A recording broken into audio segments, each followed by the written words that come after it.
கமலக்கண்ணா, வணக்கம். ஓஹோ, நாரதரா? ஆமாம், தங்களிடம் ஒரு முக்கியமான விஷயத்தை பற்றி விளக்கம் கேட்க வந்திருக்கிறாய். ஆனால் அதை விட முக்கியமான விஷயத்திற்காக நான் அவசரமாக போய் கொண்டிருக்கிறேன். மன்னிக்க வேண்டும். தங்களுக்கே அவசரமான காரியம் எது என்பதை பற்றி எளியன் தெரிந்து கொள்ள முயற்சிப்பதில் தவறொன்றுமில்லையே. தவறே இல்லை. நான் அனுதினமும் அதிகாலை என் அண்ணன் பலராமன் அவர்களின் பாதங்களை தொட்டு வணங்கிவிட்டுத்தான் மறுகாரியங்களை கவனிப்பேன். இதோ பலராமன் அவர்களே வந்து விட்டார்களே.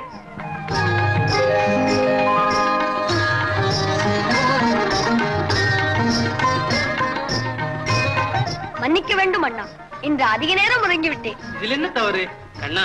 சிந்திப்பவர்கள் சிறிது நேரமாவது உறங்கத்தான் வேண்டும். ஆனால் செயலாற்றுபவர்கள் உறங்கிவிடக் கூடாது. வரட்டுமா?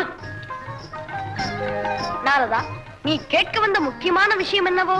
பேசற்கரிய பெருமானே, ஆளிலே சங்கு சக்கரமும் பார்க்கடலும் விடுத்து கண்ணனாக அவதாரம் எடுத்திருக்கிறீர்களே. ஆமாம்.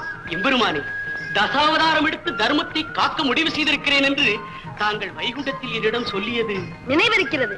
அந்த தசாவதாரத்தில் இந்த கிருஷ்ணாவதாரம் எந்த கணக்கை தொடுகிறது? 9ஆம் எண்ணை தொடுகிறது. அப்படியானால் 8வது அவதாரம் எதுவோ?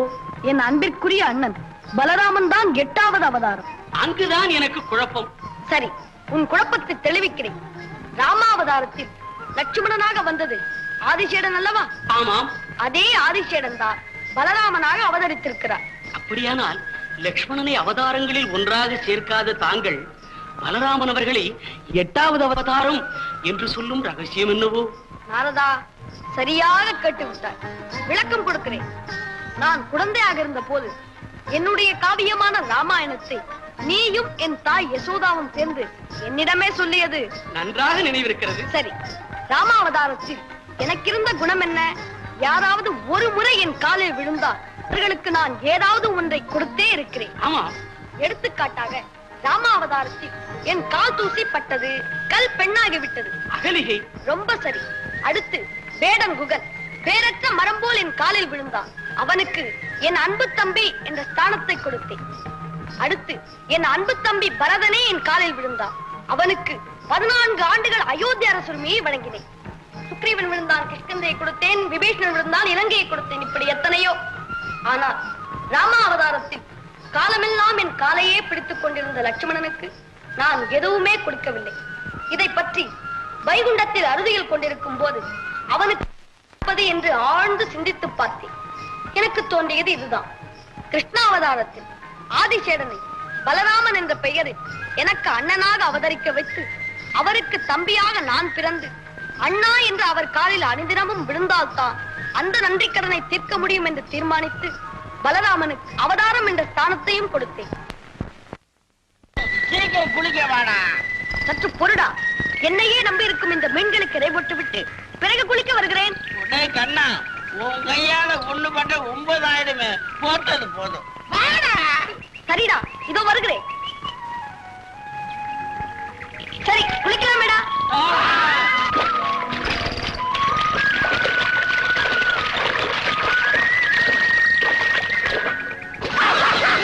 டேய், குளித்தல் போதும், கரையேறுங்கள், போகலாம். கண்ணா, ஆடையை அவிழ்த்து விட்டு விட்டு கரையேற சொல்லுகிறாயே கண்ணா.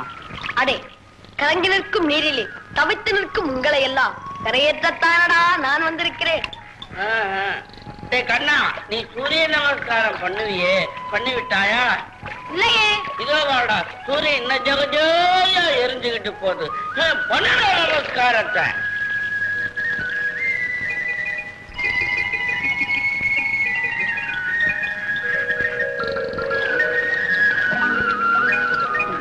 கண்ணா, மற்றவனை கரையேற்றது இருக்கட்டும், இப்ப நீ கரையேறு பாப்போம்.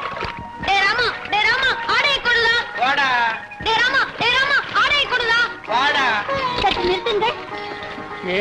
நம் கண்ணன் குரல் கேட்கிறதே, உங்கள் காதில் விழவில்லையா? ஆமாம். பாருங்கள்.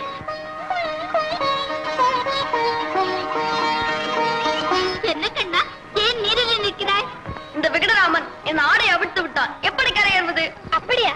எங்கே அவன்? அதோ ஓடுகிறானே. ராமா, நில்லுங்கள். ஆடைக்காக நீங்கள் ஏன் அவ்வளவு தூரம் ஓட வேண்டும்? கண்ணன் கரையேற வேண்டாமா? ஆடை இல்லாமல் எப்படி? என்னிடம் இருக்கிறதே.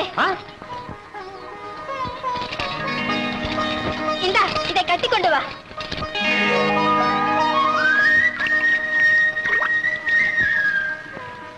கண்ணா. வா.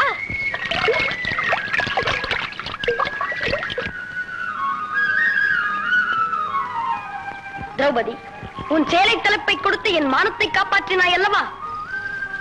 இதை நான் என்றென்றும் என் நினைவில் வைத்திருப்பேன். ஏன் இப்படி திகைக்கிறீர்கள்? ஒன்றுமில்லை. சேலை தலைப்பை கொடுத்து என் மானத்தை காப்பாற்றினாயே என்று சொன்னானே, அது வரைக்கும் சரி. அதற்கு மேல் இதை என்றென்றும் என் நினைவில் வைத்திருப்பேன் என்று சொன்னானே, அந்த ஒரு வார்த்தை தான். அதில் என்ன அப்படி இருக்கிறது? அதில் என்ன இருக்கிறது என்பது அவனுக்குத்தான் தெரியும். அந்த அர்ஜுனனுடைய முழு நம்பிக்கைக்கும் அருகதை உடையவன் கண்ணன். ஏன், அவன் பரம்பொருள். அந்த பரம்பொருளின் பாத்திரமானவன் அர்ஜுனன்.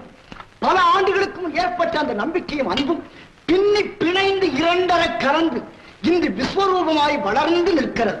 சகினி மாமா, ஆனாலும் என்ன, பாண்டவர்களோ 5, துரியோதனர்களாகிய நாங்கள் 100 பேர்கள் அல்லவா? துரியோதனா, மனத்தில் ஊற்றெடுக்கும் எண்ணங்களை கொண்டுதான் பலத்தை மதிப்பிட வேண்டுமே தவிர மனித கூட்டத்தின் எண்ணிக்கையை வைத்து அதை மதிப்பிடுவது என்றுமே தவறப்பா. நீங்கள் 100 பேராக இருக்கலாம், ஆனாலும் சுகபோகம் என்னும் மூட்டை கட்டுண்டு ஒற்றுமையாக இருக்கிறீர்கள். அந்த சுகம் என்னும் மூட்டை அவிழ்ந்து விட்டால் அல்லது அவிழ்க்கப்பட்டால் விழுந்து சிதறுவதைப் போல் மூளைக்கு ஒருவராய் உருண்டு ஓடிவிடுவீர்கள். ஆனால் பாண்டவர்கள் அப்படி அல்ல. மாமா, அவர்கள் எப்படி? துச்சாதனா, அர்ஜுனன் ஒருவனுடைய காண்டீபமோ வன்மை மிக்கது. அதைவிட அவர்களுக்கு இருக்கும் பரம்பொருள் கண்ணனின் பேராதரவோ திண்மை மிக்கது. அதைவிட பாண்டவர்களின் சகோதர ஒற்றுமையோ பெரும் தன்மை மிக்கது. நீங்கள் அவர்களை வெல்ல வேண்டுமானால் அர்ஜுனன் காண்டீபத்தை முறியடிப்பதை விட, கண்ணனின் பேராதரவை சிதறடிப்பதை விட அவர்கள் சகோதர ஒற்றுமையை வேறறுக்க முயற்சி செய்யுங்கள். அது எப்படி மாமா? ஆயிரம்தான் உங்களுக்குள் உள்ளூர பகை உணர்ச்சி இருந்தாலும் அவர்கள் உங்களுக்கு பெரியப்பன் பிள்ளைகள் தானே. அந்த உறவை முன்வைத்து அழையுங்கள் விருந்துக்கு. வந்து விட்டார்கள் என்று வைத்துக் கொள்வோம். வீழ்ந்து விட்டார்கள் என்று முடிவு செய்து கொள்ளுங்கள். அது எப்படி மாமா? விருந்து முடிந்த பிறகு தர்மபுத்திரனை நான் வருந்தி அழைக்கிறேன் சூதாட. ஆட்டம் துவங்கும் முன்பே சகோதர ஒற்றுமை அங்கு ஆட்டம் கண்டுவிடும். இப்படி அது எப்படி அது எப்படி என்று நீங்கள் கேட்கும் எல்லா கேள்விகளுக்கும் நான் பதிலளித்துக் கொண்டிருந்தால் அது எட்டி விடாதா எதிராளிக்கு? விருந்து கிடைக்க விரைந்து ஏற்பாடு செய்யுங்களப்பா.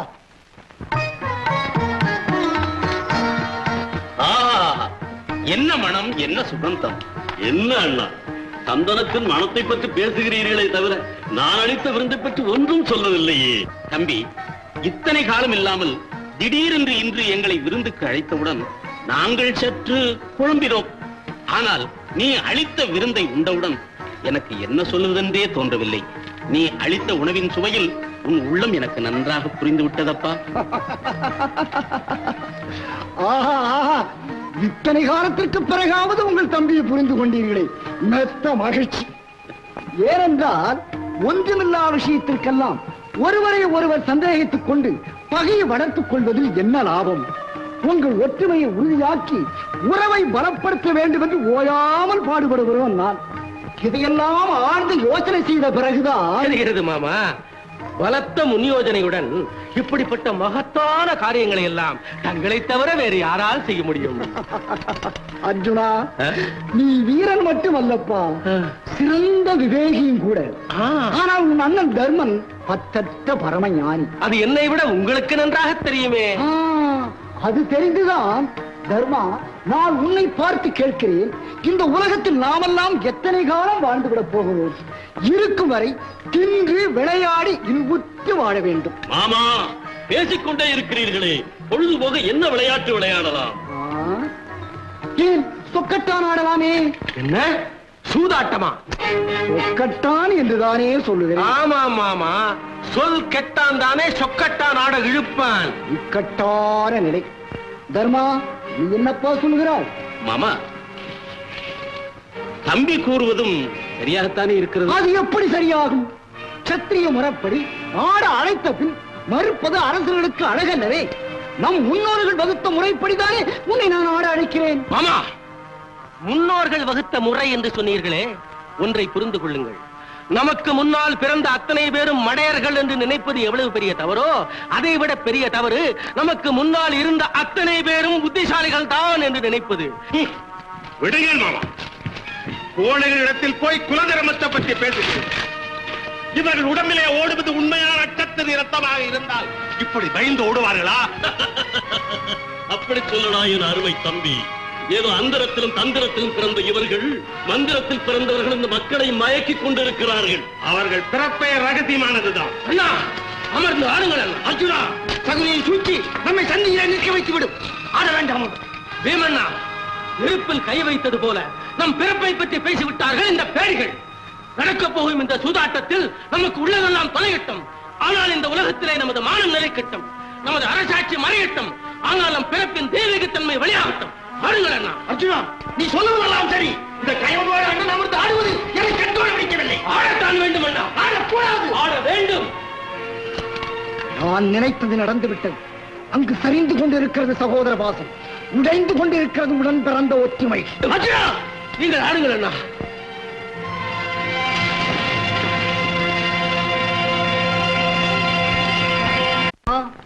விளையாட்டு கழைத்தால் வினை என்று எண்ணி விட்டீர்களே.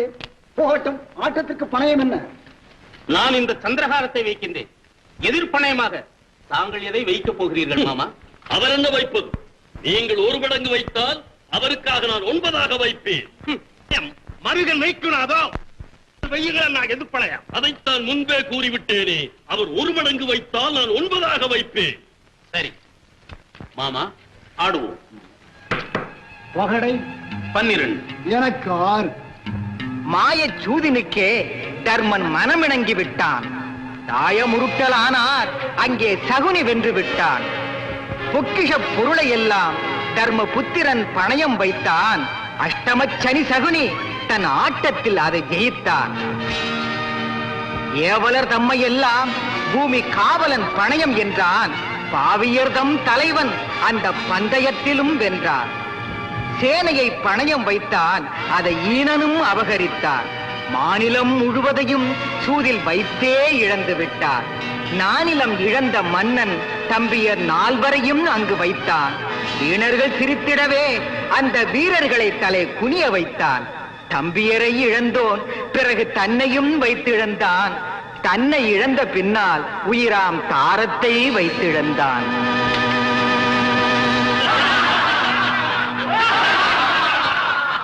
தம்பி துச்சாதனா, அண்ணா, பஞ்சபாண்டவர்கள் இன்று பஞ்சபாண்டவர்கள் ஆகிவிட்டார்கள். நினைவிருக்கிறதா? அந்த ராஜசூய யாகத்தில் நான் தடுக்கி விழுந்ததைக் கண்டு தரைகணத்தோடு சிரித்தாளே பாஞ்சாலி. அவள் தலைமுடியை பிடித்தெழுத்து வந்து அவை நடுவே நிறுத்தி அல்லகோலப்படுத்தடா.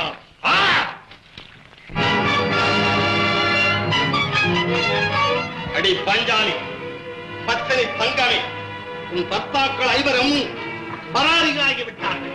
நீ பஞ்சனையில் சயனித்துக் கொண்டாயிருக்கிறாய். எழுந்து மாடி. என்னடி உருவத்தை நெருக்கி கண்களை சுருக்கி பார்க்கிறாய்? துச்சாதனா, நீ யாரிடத்தில் பேசுகிறாய்? ஓடி.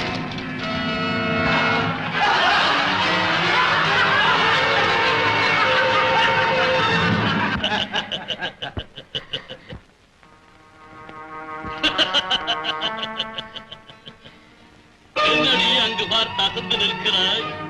என் அருகில் வாடி, வற்றாத வடிவழகி, வந்து என் தொடையில் அமரடி. வீணனே, என்னை விலைமகள் என்றாய் எண்ணிவிட்டாய். ஓ, இன்னமும் பார்வுகளும் இந்திரபிரஸ்தத்தின் பட்ட மகிழ்ச்சி என்ற இருமாப்போ? அடி பாஞ்சாலி, அது பழங்கலையாகிவிட்டதடி. இனி நீ என் அடிவருடும் அடிமை. வந்த அமரடி என் தொடையில். நானா உன் தொடையில் அமருவதா? வீரியமற்றவனே, நான் வீரத்திற்கு மாலையிட்டவளடா, வெறி பிடித்த நாயே. நீ மாலையிட்ட வீரம் என் மாமனின் சூதிலே மாண்டு விட்டதடி மங்கையர்த்தர். அப்படி சொல்லடா என் அருமை மருகா. மன்னவர் 5 மங்கையும் அடிமையானால் பின் மார்பிலே துணையதற்கு எடுத்து எரிய சொல் ஏவலர்களை விட்டு. நடக்கட்டும்.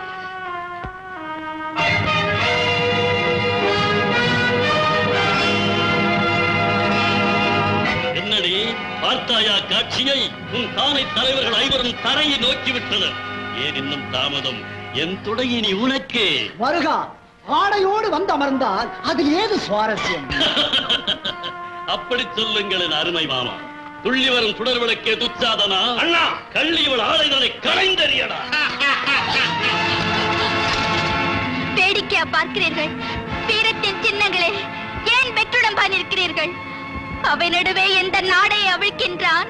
என் நாவை பறிபோகும் இந்த அவல நிலை கண்டும் தாவி எழுந்து வந்து இவனை தரையோடு தேய்க்காமல் தன்னிலை மறந்து தலை குனிந்து நிற்கிறீர்களே, இது தர்மமா?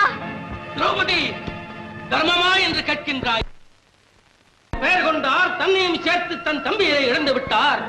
இந்த அவைகளின் சூழ்ச்சியால் நாங்கள் ஆட்சியைத்தான் இழந்தோம், ஆண்மைகளை இழக்கவில்லை. ஆனாலும் சூது களத்தினிலே தோற்றமையால் உன்னை காப்பாற்ற இயலாமல் கற்றுண்டிருக்கின்றோம்.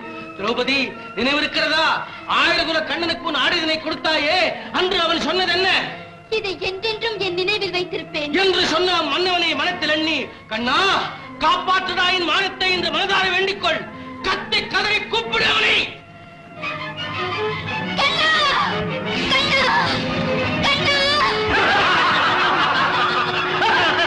கருணாசாகரமே, எந்த சேலை தலைப்பை கொடுத்து உன் மானத்தை நான் காப்பாற்றினேனோ அதே சேலை தலைப்பை இந்த அவை நடுவே இந்த அரக்கன் இருக்கிறானே, இது உன் கண்ணில் படவில்லையா?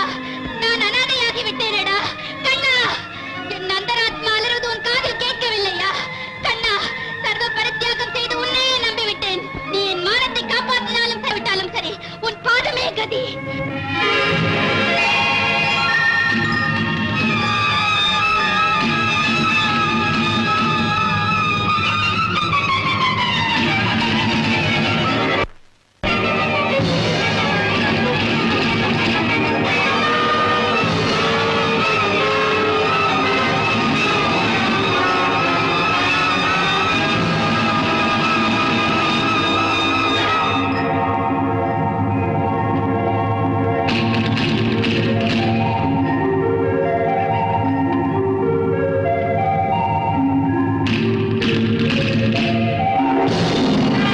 திரௌபதி,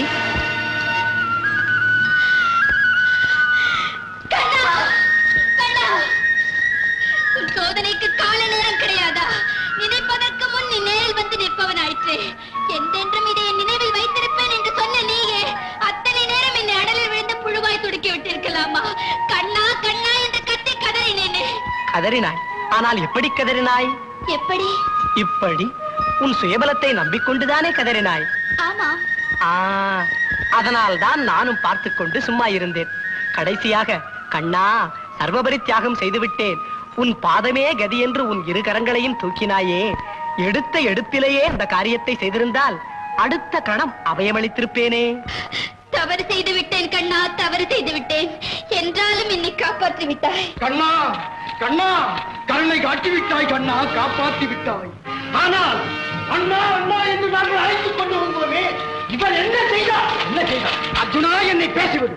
கண்ணா, சூதாடும் இடங்களிலே சிறு சிறு தொண்டு செய்யும் பெண்கள் இருப்பார்கள்.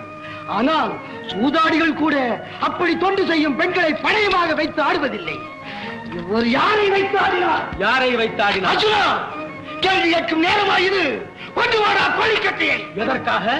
கற்பு என்னும் பெட்டகத்தையே வைத்து ஆடிய நம் அண்ணனின் கையை சுட்டரிப்பதற்காக. துரியோதனா, நான் நினைத்தது நடந்துவிட்டது. மனமாறச் சொன்னாயோ பீமண்ணா? என்ன சொன்னாய்? யாரை சொன்னாய்? அதை யாவர் முன்னே? கொழுந்து விட்டெறியும் உன் கோபக்கனலை அடக்கும் ஆற்றல் உனக்கில்லை என்றால் நம் தானை தலைவனை தனிமையில் அழைத்துச் சென்று நீ அவரை அடித்திருந்தால் கூட என் அங்கமெல்லாம் இப்படி பதறாதே. என் காண்டீபம் முறிந்திருந்தால் கூட நான் இப்படி கலங்க மாட்டேனே. இந்த உண்மத்தினர்களுக்கிடையே உடைத்து விட்டாயே நம் சகோதர ஒற்றுமையை. இந்த ஆண்மையற்ற அற்பர்களின் சபை நடுவே நம் தமையனை தலைகுனிய வைத்து விட்டாயே.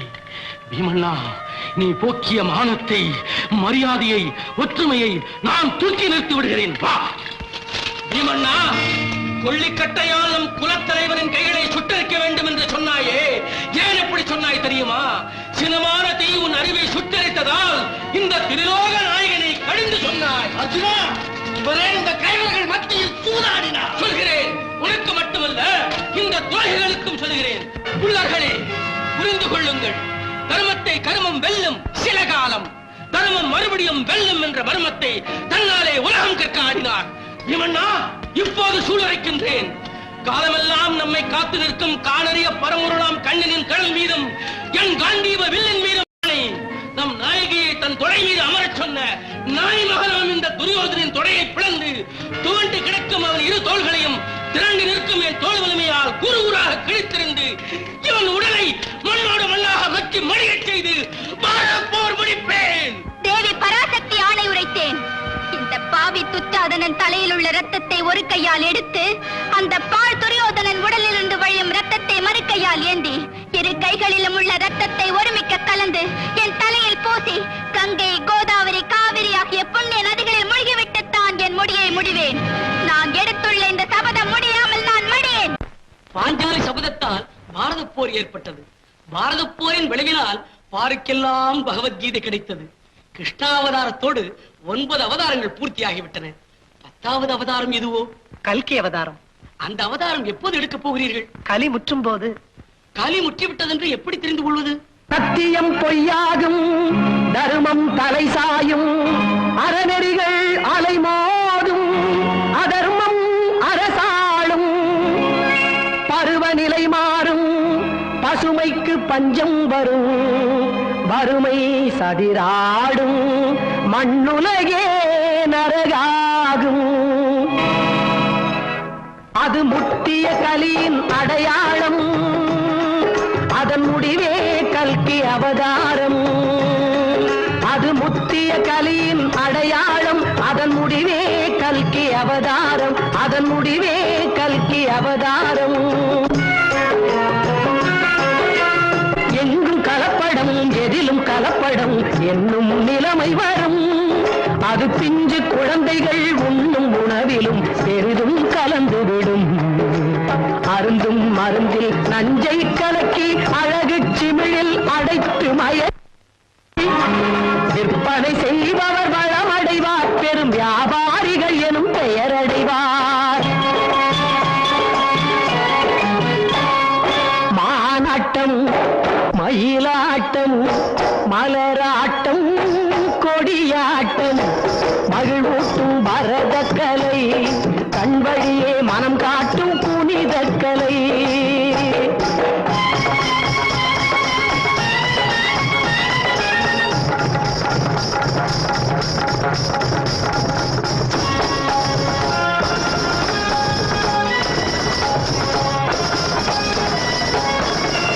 இப்படி மானாட்டம், மயிலாட்டம், மலராட்டம், கொடியாட்டம், மகிழ்வூட்டும் பரத கலை, கண் வழியே மனங்காட்டும் புனித கலை. மாறி நாயாட்டம், நரியாட்டம், கரியாட்டம், வெளியூட்டும் அங்கங்களை தெளிவாக வெளிக்காட்டும் புதிய கலை. அது முத்திய கலியின் அடையாளம், அதன் முடிவே கல்கி அவதாரம், அதன் முடிவே கல்கி அவதாரம். புல்லரும் பொய்யரும் கள்வரும் கயவரும் புயவலி கொண்டாட, பெரும் செல்வ மிகுத்தவர் வல்லமையுற்றவர் ஜெயம் ஜெயம் என்றாட, மிக நல்லவர் ஏழைகள் ஞானிகள் மானிகள் உள்ளம் பதைத்தாட,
அருளமுதே ஆண்டவனில் வடிவு அவனை நம்பினோ கெடுவதில்லை இது நான் மறையில் முடிவு